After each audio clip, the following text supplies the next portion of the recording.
Question ये आता है माइंड में कि is there any difference between the graph of the function y and the graph of the solution. Note, यहाँ पे क्या चीज है, graph of the function y and the graph of the solution y। क्या इसमें कोई डिफरेंस हो सकता है? अगर अभी तक जो हमने डिस्कशन की है इसको आप रिव्यू करें गौर से, तो आपने क्या ये नोट आउट किया है कि इसमें कोई डिफरेंस हो सकता है? और क्या ये दोनों ग्राफ सेम होंगे या डिफरेंट होंगे? तो आंसर इज कि ये दोनों ग्राफ सेम भी हो सकते हैं और डिफरेंट भी हो सकते हैं। ये सिचुएशन पे डिपेंड करता है। ठीक है। अब क्योंकि हमारे पास सॉल्यूशन जो है उसको कुछ एक्स्ट्रा कंडीशन सेटिस्फाई करनी है।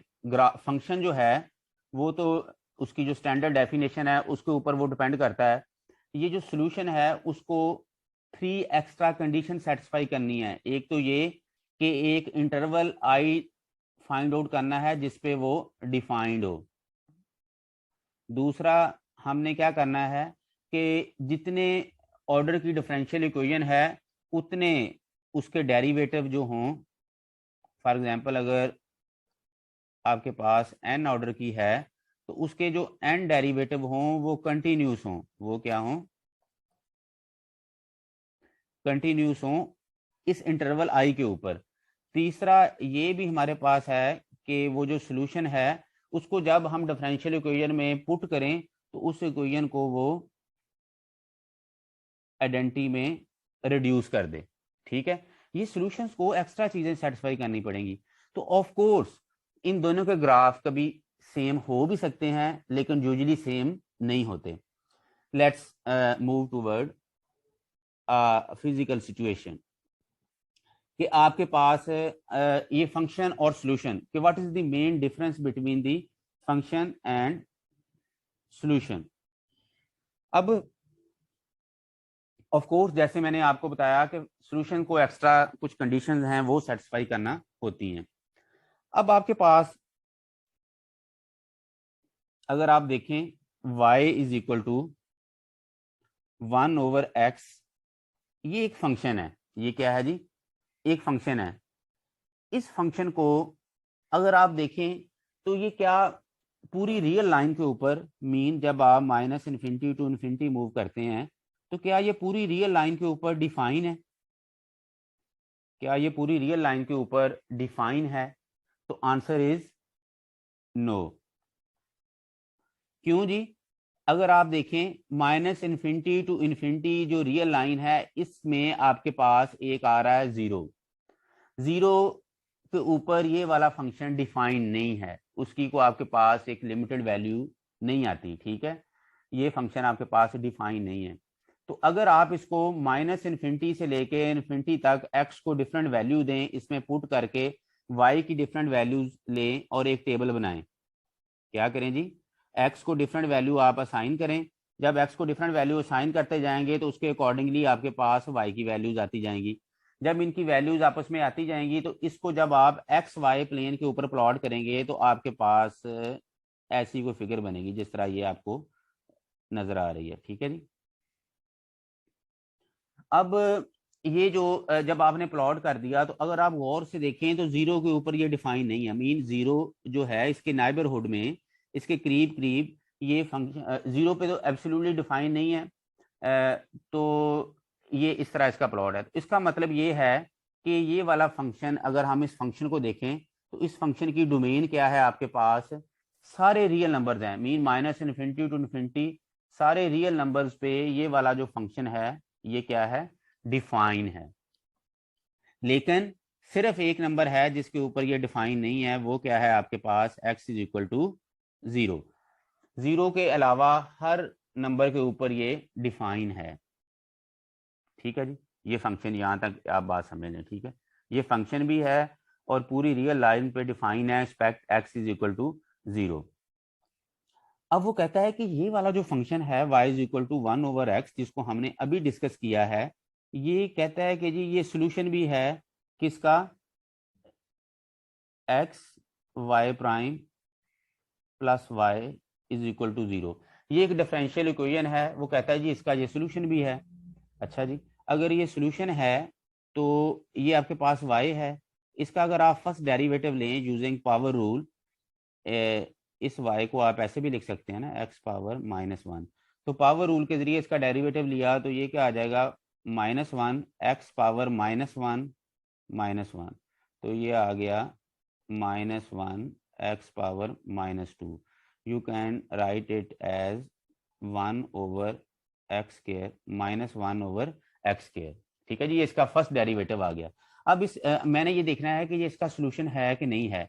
इसके लिए क्या करना पड़ेगा, तीन कंडीशन है। एक तो ये कि ये इसको आइडेंटिटी में रिड्यूस कर दे, वो पहले हम चेक करते हैं। x मैंने इधर पुट किया और y प्राइम क्या आ गया, -1/x² प्लस y क्या है आपके पास जी, 1/x, 1/x is equal to 0। तो ये कैंसिल हो गया, यहाँ पे क्या आ गया, -1/x plus 1/x is equal to 0, that implies 0 is equal to 0। तो एक कंडीशन तो हमारी जी जो थर्ड वाली है वो तो सेटिस्फाई हो गई कि जब हमने इस फंक्शन को पुट किया तो इसने इसको क्या कर दिया, आइडेंटिटी में रिड्यूस कर दिया, हो गई जी। अब हमने क्या करना है, एक इंटरवल फाइंड आउट करना है आई। इंटरवल क्या फाइंड आउट करना है, आई, जिसके ऊपर ये फंक्शन डिफाइन हो। अब वो इंटरवल क्या होना है जी, जिसके ऊपर ये डिफाइन हो, वो सारे रियल लाइन के सेगमेंट जिसमें जीरो इंक्लूड ना हो, वो उसको एज ए इंटरवल आप इसमें ले सकते हैं। उसको क्या कर सकते हैं, एज ए इंटरवल आप इसमें ले सकते हैं। वो इंटरवल आपके पास क्या हो सकता है जी, फॉर एग्जांपल वो इंटरवल आपके पास -10 टू -2 भी हो सकता है। इंटरवल आपके पास क्या हो सकता है, 200 भी हो सकता है आपके पास। वो इंटरवल जिसमें जीरो ना हो, ठीक है। ये क्लोज इंटरवल भी हो सकते हैं, फॉर एग्जांपल आई आपके पास ये भी हो सकता है -1, सॉरी -100 to 1, ये क्लोज इंटरवल आपके पास ऐसे भी हो सकता है।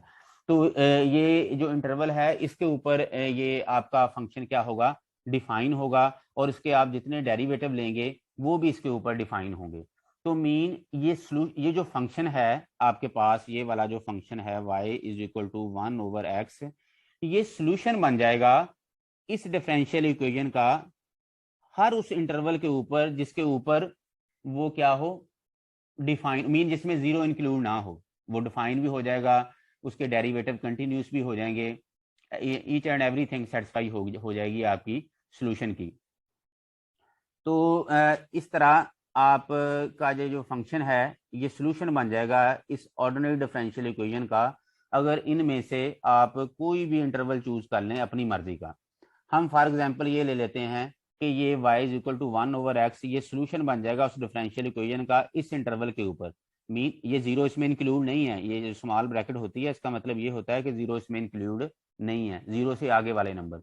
जीरो से आगे x की वैल्यू यहाँ जीरो नहीं, जीरो से आगे इन्फिनिटी तक जो वैल्यूज हैं उसके ऊपर हमारी तीनों कंडीशन सेटिस्फाई हो रही हैं, आइडेंटिटी वाली भी, डिफाइन वाली भी, डेरिवेटिव कंटिन्यूस वाली भी। तो ये सबसे ये बड़ा इंटरवल है, ये आप ले सकते हैं, इसके ऊपर ये सोल्यूशन है उस डिफरेंशियल इक्वेशन का, हम कह सकते हैं। ठीक है, तो इस तरह ये फंक्शन और सोल्यूशन में डिफरेंस है कि सोल्यूशन के लिए जो इंटरवल आपने चूज करना है उसके ऊपर वो फंक्शन डिफाइन भी हो और उसके डेरिवेटिव भी कंटिन्यूस हो। तो वो इंटरवल हमारे पास इस तरह एक ये भी हो सकता है, एक ये भी हो सकता है। फॉर एग्जाम्पल आपके पास ये solution y is equal to 1/x, interval ये भी हो सकता है -∞ to 0। बड़े से बड़ा हमने इंटरवल लेना है, इसके अंदर कोई भी हो सकता है, -∞ to 0। तो ये भी सोल्यूशन होगा उस डिफरेंशियल इक्वेशन का, और इसकी जो ग्राफ होगा ये इस तरह नीचे वाला ये बन जाएगा आपके पास, -∞ to 0 तक जब आप x को वेरी करेंगे तो ऐसे। तो ये भी आपके पास क्या हो जाएगा जी, ये सोल्यूशन हो जाएगा, इसको भी आप कह सकते हैं ये भी सोल्यूशन है उस डिफरेंशियल इक्वेशन का, ये एक और इंटरवल है। इसी तरह अगर आप कोई और इंटरवल लेंगे, फॉर एग्जांपल -10 to -1 आप इंटरवल लेते हैं, अगर आप ये वाला इंटरवल ले लेंगे तो इस पे भी वो सोल्यूशन है। वो क्या हो जाएगा, वो इस वाले सोल्यूशन, ये जो एक बड़ा सोल्यूशन हमने ड्रा किया है इसका कोई ना कोई एक पीस होगा, ठीक है। -10 to -1 फॉर एग्जांपल, ये इस तरह ये एक पीस आ जाएगा इसका। इस तरह आप ये इंटरवल भी ले सकते हैं 2 to 100। इसके ऊपर भी ये सोल्यूशन है उस डिफरेंशियल इक्वेशन का। और ये 2 to 100 क्या हो जाएगा, ये कुछ भी नहीं, यही वाला जो हमने एक बड़ा पीस ड्रा किया इसका एक पोर्शन हो जाएगा, ये सोल्यूशन बन जाएगा बस। तो इस तरह ये जो y is equal to 1/x है, ये सोल्यूशन है इस डिफरेंशियल इक्वेशन का। इस डिफरेंशियल इक्वेशन का ये सोल्यूशन है at any interval which does not include 0। ठीक है, तो आई होप सो कि आपने फंक्शन और सोल्यूशन के दरमियान जो डिफरेंस है उसको अंडरस्टैंड किया होगा। नो